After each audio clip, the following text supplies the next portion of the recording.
Buccaneers 31, the Packers 26.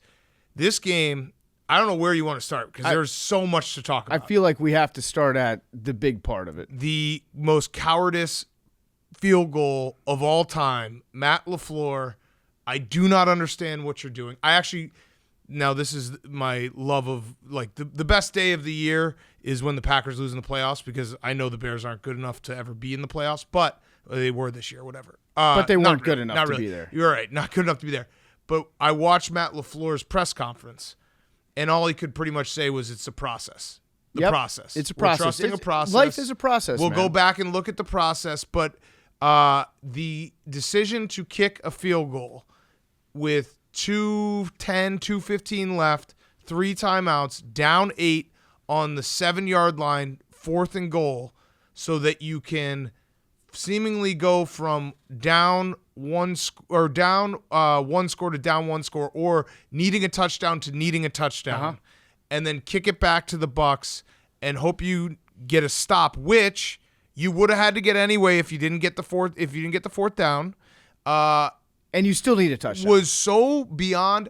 We were on a live stream in the Barstool Sports in Detroit. I made the joke, like, do you kick a field goal here? And people were like, no. And I was like, dude, I was joking. Like, obviously you don't. And then they did. I'll tell you exactly what the process was for Matt LaFleur, because I know what he was thinking in that situation. He was thinking 3 points is better than 0 points. That's all. That's as far as his brain went. He should blame the chart. I don't know if he's blamed the chart yet, but as we've said on the show, if you just have a chart to blame, then you absolve yourself of responsibility. You're like, listen, the software told me to do it. Not my fault. Not my call. The process. But the process did it. It was the process's call. But it was really dumb. I still can't believe that it happened. It would have been better if he had missed the field goal. Yeah. Because at least that would have been better field position for him. Yeah, right. Maybe that's what he was thinking. Like, okay, this is just basically a punt that I can ensure will get down inside, the 10-yard line? So that's one way to think about it. But it doesn't make any sense at all. None. Zero sense. I've tried so hard to understand what he was thinking, and I can't find a way to, like, wrap my head around it because, again, if you go for it and you don't get it, you have to get a stop. If you kick a field goal and then kick off, you have to get a stop. Yes. You have to get a stop either way. There's only one way that you could potentially tie the game, and that's going for it. It just, let's play a little game. How bad was Matt LaFleur's field goal? Mm-hmm. I'll tell you how bad it was.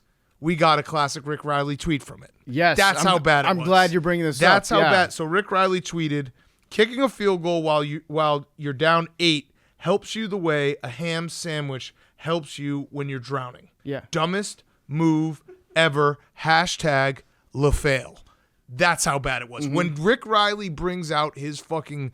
That's A material, too. Yeah, he just went into his garage, and he opened up his toolbox, and sitting at the top was a ham sandwich while drowning tweet. Yeah. And he was like, here we go. Gonna pull this out. It really deserves it in this situation. That's when you know when Rick Reilly's doing his dumb jokes to tell you how dumb you are, you've reached it. That is universally the dumbest move. Yeah, or if you're Mama Cass, the ham sandwich can accomplish both at the same time. Yeah, true. But yeah, Rick Reilly, not only that was the tweet incredible, but it was also a classic Rick Reilly, like 2 hours late. Yeah. It came at halftime of the second game. He's in Italy. He's in Italy, so he's up really late at night trying to figure that one out. It was also preposterous. It was a preposterous call. Just on the record, like, if you are drowning, I would rather have a ham sandwich than not. You don't want to. Well, you don't want to swim on an empty stomach, right? But like, if you're dead, like if you're dying, right?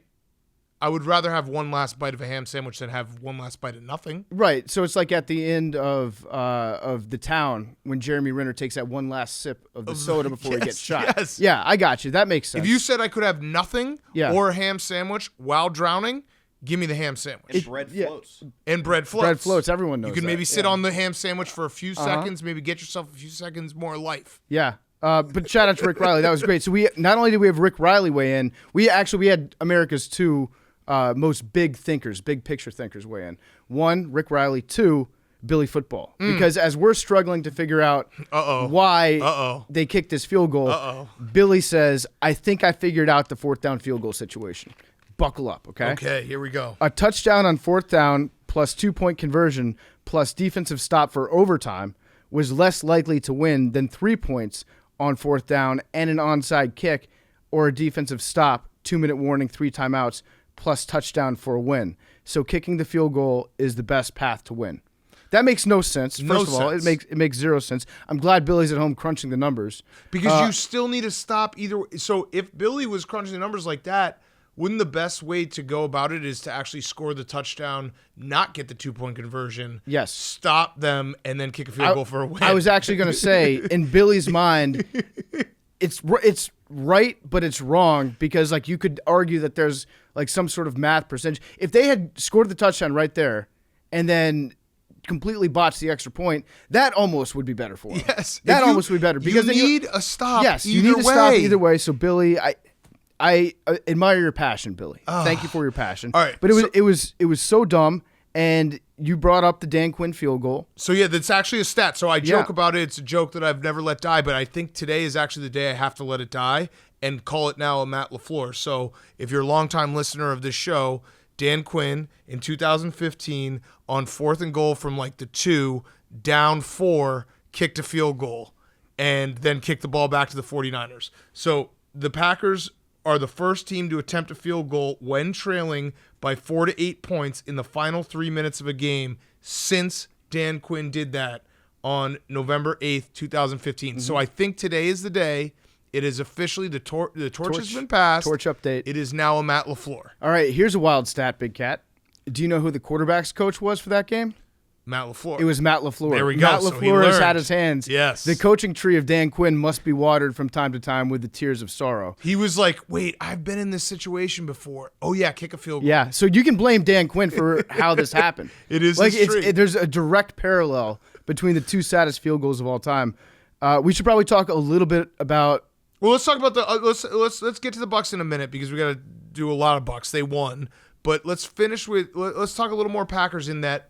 What about the 3rd down? Well, all right. So the field goal decision was baffling, stupid, moronic, but it wasn't really the reason why the Packers lost the game. Now, Packers fans will obviously talk about the pass interference, which there was a phantom pass interference call to end the game, and there was also a pass interference call that probably should have gone their way on Aaron Rodgers' interception. I don't think you can say it was a phantom pass interference call to end the game. He grabbed his shirt. He grabbed his shirt, but it was also a flop. It was a flop. It was a flop, but that's one of those where I would like to agree with you, but I know that the screenshots will get me because the screenshots are really bad on it where he's like he stretched his jersey out to like a XXL. I'm being totally unbiased. Like I'm very, very happy the Packers lost.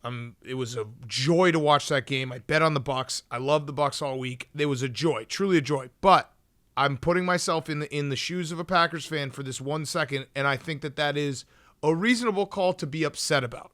It's not going to go your way. It's a 50-50 call. Like, you could have seen them not calling that. You know what I mean? Like, if they didn't, then the Bucs are he furious, flopped, though. He flopped. But the Packers lost the game, in my mind, when Tom Brady throws back-to-back interceptions, and the Packers go 6 passes, 2 punts. Yeah. That's when...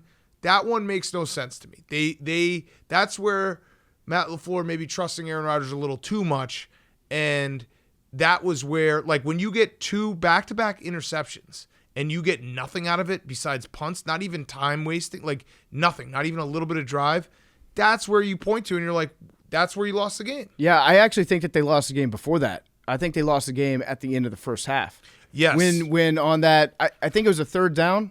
They did the Greg Williams defense. No, so it was back-to-back big balls by Bruce Arians. So it was 4th down. Yep. And like 4 or 5, maybe even 6 on plus field for them. 13 seconds left. They go for it, get it, and then the next play they throw deep. That's right. And the Packers were in just terrible coverage. Yeah, so they were in single high safety. They had press coverage. So it was like Greg Williams without the all-out blitz. It was a little Dr. Heat. Right. It was like we're just going to put one guy back there in the middle of the field. He's not going to be able to make it over to Scott. It was Scotty time. That's what we kept saying.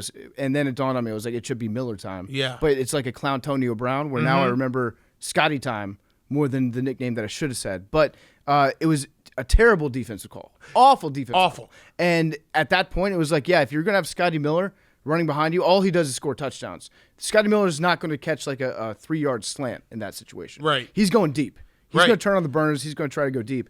And to give that up, it went into halftime. I think it was 21-10. Yeah, that's when the game was there over. was no timeout, so they either score a touchdown or the half's over. And Mike Pettin definitely deserves a lot of blame. Like, this is back-to-back NFC Championship games where they got exposed. And I don't understand for the life of me, like, Jair Alexander is one of the best cornerbacks in the league. And half the time he wasn't guarding either Chris Godwin or Mike Evans. And it was like, what are you doing? Yeah. You know what I mean? He's like, when a team puts a cornerback on one side, like, let's lock down this side. But Mike Evans and Chris Godwin are really fucking good. Mm-hmm. And, I thought Brady wasn't, like, great. Those interceptions weren't great. But I felt like the Bucs had a great game plan offensively overall, taking shots, playoff Lenny's run. That run was awesome. He tried very hard to get tackled for -1 yard. Right. And if you don't tackle playoff Lenny for -1 yard, he's going to get at least 6 or 7 on you. But the unit to me is the Bucs defense deserves way more credit. Like they were, and it was clear that the Packers missed Bakhtiari a lot because Shaq Barrett and JPP, like, that was a revolving door. Yeah. I think JPP got 3 sacks. It was crazy. He had an all-time game. As many fingers as he has sacks? All-time game, yeah. And then the dude on the Packers was playing with the homage club to JPP. Did you see that thing? Yeah. That was like the size. Huge. That was Mega Man's hand that he was playing with. You shouldn't be allowed to play with that. But we talked about this last week in the Saints. The Bucs just hit hard, dude. Like they're fucking. And Vita Vea, how the fuck is Vita Vea out there? He broke his ankle. He like shattered his ankle 2 months ago. We watched that game. It was a Thursday night game against the Bears, week 5, and I thought he was going to be out there maybe for, I don't know, a few snaps. I feel like he never came off the field. All I know is I'm going up to the attic right now. I'm opening up the old wooden box that I've got up there. I'm blowing dust off it, and I'm taking out my take that I retired like 3 years ago. Todd Bowles, great coach. Yeah. Todd Bowles, top 8 coach in the NFL. Yeah, it was a great He won 10 games on the Jets. Mm-hmm. People forget that. 10 of them. 10 games. In 1 year? I think in 1 year, yeah. Really? Todd Bowles is a very good defensive coach. I think it was it 2 years? Well, his last 2 years, I think. Combined. But then he also. Total. I think he won 10 games at some point. Did he? Am I making that up entirely? I think you're entirely. I don't think I would retroactively completely fit making that a statistic to fit one of my harebrained takes, Big Cat. That doesn't seem. I'm looking it up right now. Oh, he did win 10 games. Okay, all right. Yeah, he did. And then he won 5 games. 5-4. That's tough. But 10 games. Look at that. And then everything. But that was not Apology with his recruits. accepted. That wasn't with his recruits. It wasn't, no. But so he's got to go to a team that's loaded right now. Yeah, he's got to go to Ohio State. Yeah. And then he'll be fine.